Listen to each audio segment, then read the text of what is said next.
Alright, so this presentation is for my Instructor 1 class. I gotta give you guys a class on something I came up with. It's an exercise we do a lot here, so we should all be familiar with this.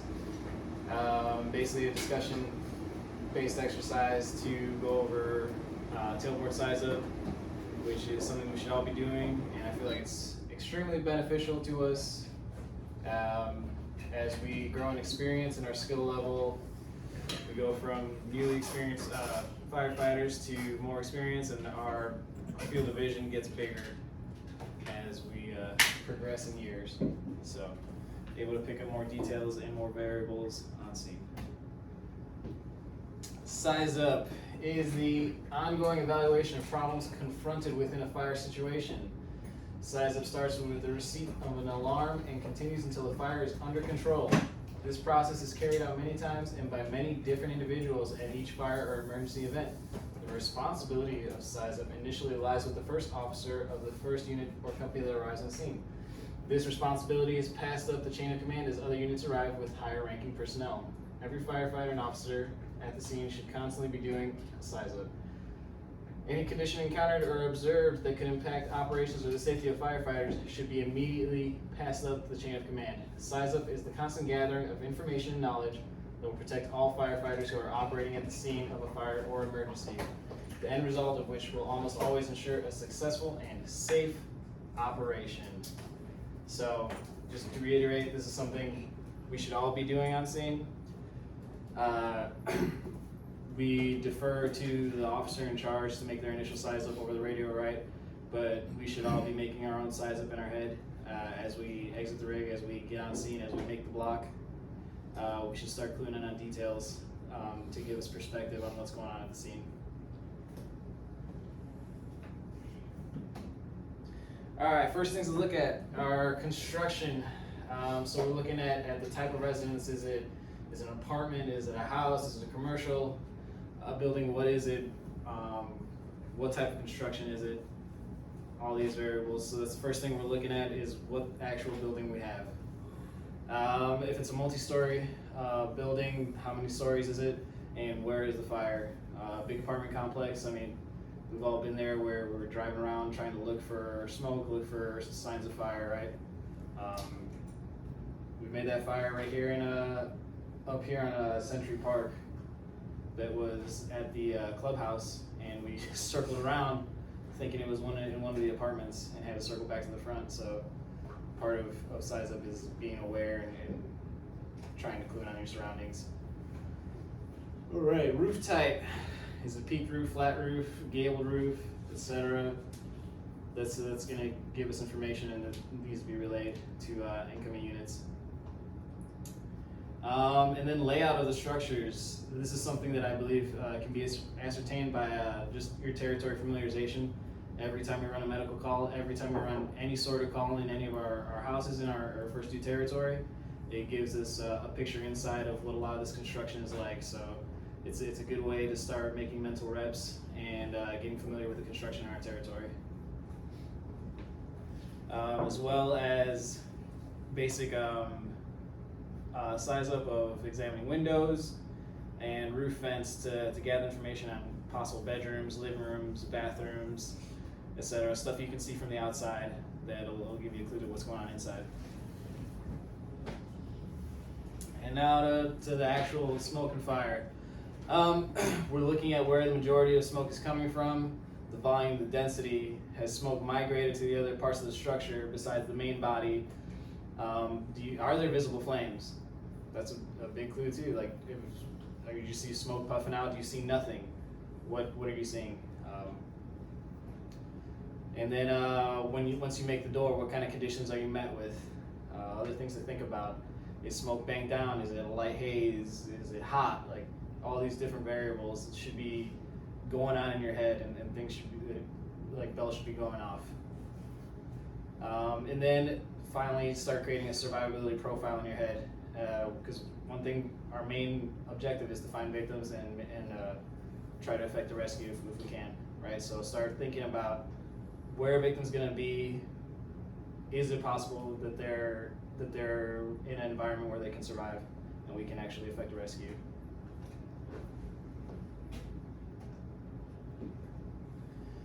All right, next line choice. First and foremost, how long is the stretch? Seems pretty basic, but you know, it can trip people up. So what kind of line are we pulling? We need, is it 200 foot of rack line? Will it get the job done? Do we need more than that? Things to consider.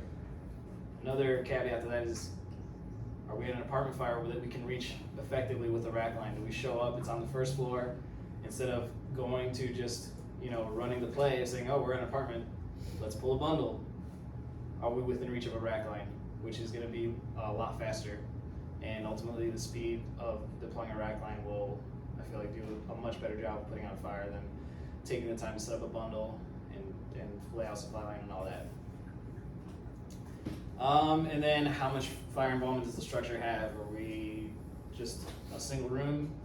Is the whole building fully involved? Are there multiple apartments? Or, what can you see of fire involvement? As well as thinking a little outside the box from our A101, how many lines do we need to be successful? Do we need to deploy lines to the Charlie side? Do we need to deploy more than one line to create a successful attack? So are we thinking defensive? Is it something where we're just gonna sit outside and put water on? And then a deck gun consideration. It doesn't happen a lot, but it can be an effective tool to reset the fire.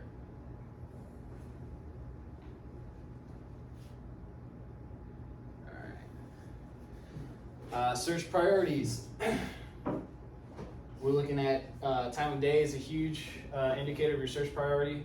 We show up to a commercial structure at night, probably not going to be anybody in there, versus we show up to a residential structure at night with cars in the driveway. There's a big red flag that there's going to be people in there, right? And then we're looking at also fire impingement on lanes of egress for victims. So this goes big to our apartments that are back to back.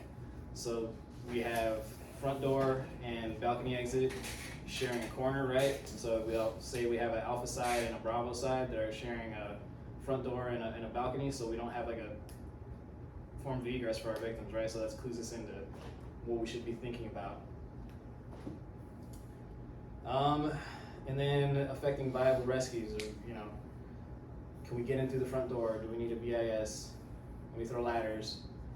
And all these things are dynamic variables that need to be considered instead of just running A101, running our playbook, right? These are all things that are gonna be thrown at us that we have to think about instead of just getting pigeonholed in our what our policy says and just running the policy at each and every fire.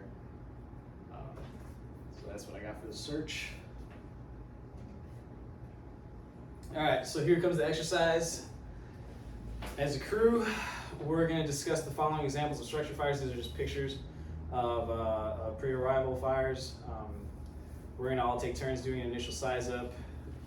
Use the topics I've just gone over to generate a discussion with each example. It's going to be kind of an open forum kind of thing. I want everybody to weigh in. The whole purpose of this is to create like a thought exercise and create discussion and dialogue. Consider all the variables we just talked about and anything that a first-in crew may encounter. All right, who wants to go first? Let's go with just give your initial size up as if you were in charge, and then talk about any variables, and let's go over some of the stuff we talked about. Okay. Engine 28's on scene, assuming command on Fire Tech 201. We have a 2-story split level residential structure, peaked roof. We've got fire showing from the garage, from an attached garage on the alpha side. Engine 28 will be in the offensive mode, pulling a rack line to start extinguishment of the garage fire. Stand by for 360. Cool. Anything on 360, here's what we see. Yeah, so this is our classic, like we've talked about this before in here. Do we go to the front door or go straight to the garage? I think going straight to the garage obviously is the way to go. We got a lot of heavy fire in there, and we're not seeing any smoke out of the eaves of the rest of the structure either. So from the outside, it looks like it hasn't spread inside. It's pretty much in the garage. Does anybody else have anything to weigh in? Cool. Next. next? Who wants to go next? I'll do it. So this is an apartment building, looks to be 4 stories. Fire appears to be isolated to 1, maybe 2, not isolated, but just like mainly in 1 or 2 apartments from what I see.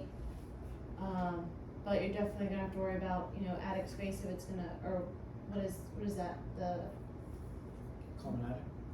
okay, whatever, for it to creep into other apartments faster than we'd anticipate. So you might do a deck gun blitz from the street, and then while the crews are taking their bundle up there. But then I'm thinking, okay, are we gonna need FDCs and stuff to supply So- those up there? That's a consideration. How many stories is it? 4 What mode would we operate in? offensive. Yeah, but specifically, what kind of building is that? That would make us- Oh, mid-rise. Yeah, and is the fire, can I ask her? Mhm. So, if you showed up to that, does it look like it's past the original apartment where it started?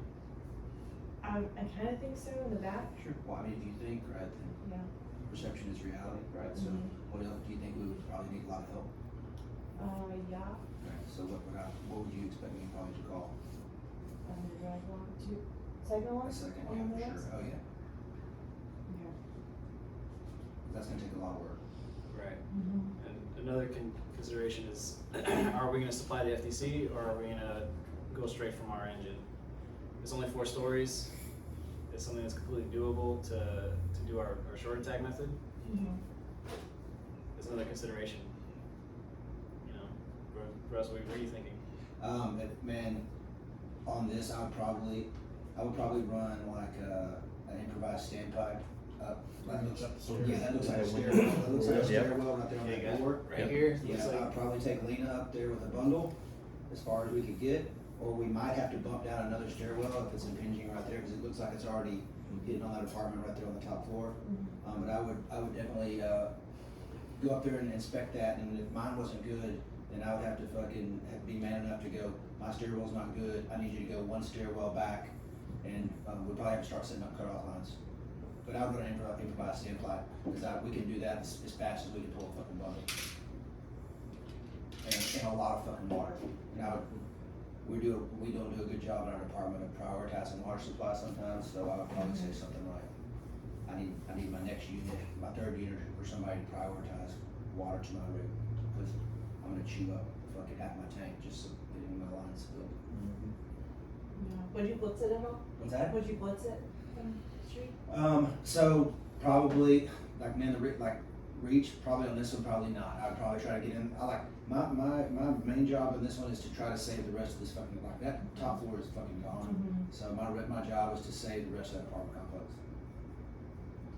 So, with that, to get segue, like, so we're seeing that this top floor is fully involved, right? Now, what are we thinking for search priorities? Probably the adjacent units on that top floor and below, Below. the one immediate below and around that, and the units on the top floor will probably. So consider probably getting the aerial up, getting ladders to the building, right? Mhm. Draft stops. Is that what you have? Mhm. That's what. Yeah, this is not typical of an Austin apartment building. This doesn't have a breezeway; it's an interior hallway. So this would be more like what we find like at one of our like embassy suites kind of hotels, right? Mhm. It's kind of more similar to that. If that's what we want to inspect, make sure that we have. Hey, Martin, leave that on there for her for just a second. Let's let her do this with her. Can we go back to it because he's on time? Oh, are you? I apologize. Take it back. What's the time?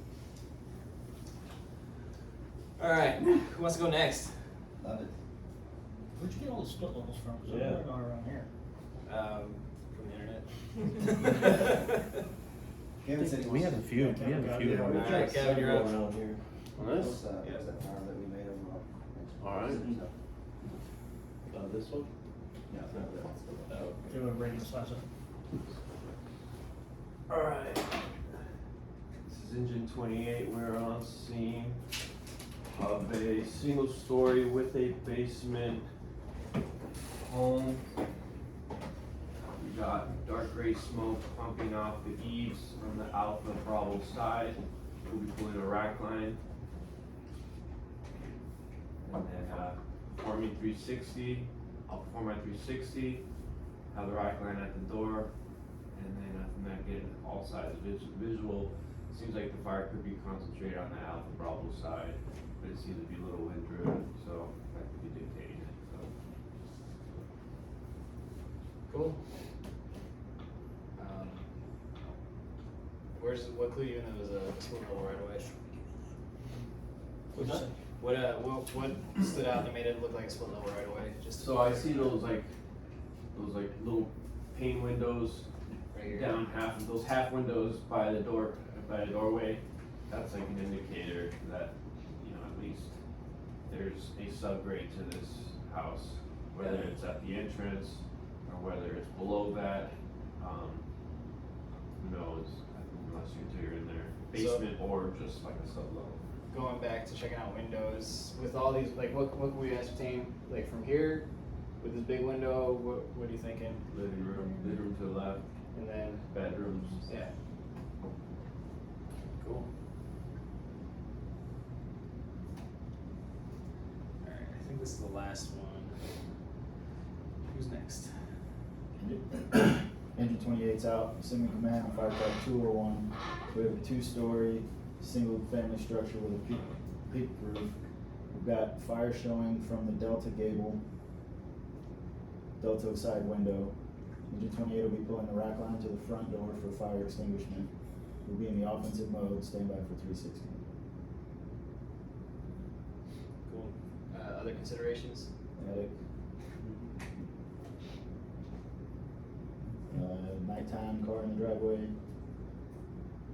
Don't know who opened the garage. Garage door's open.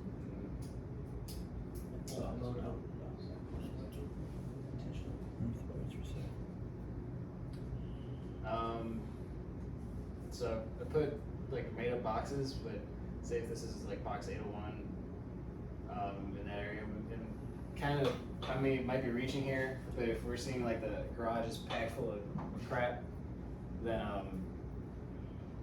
might be thinking that we have like, you know, we have a crap ton of porterhouses up here, right? So you might want to think about that as you're going in, be like, okay, we might find a lot of junk in here, right? It might be difficult to navigate. That's another consideration. Anything else that we want to add?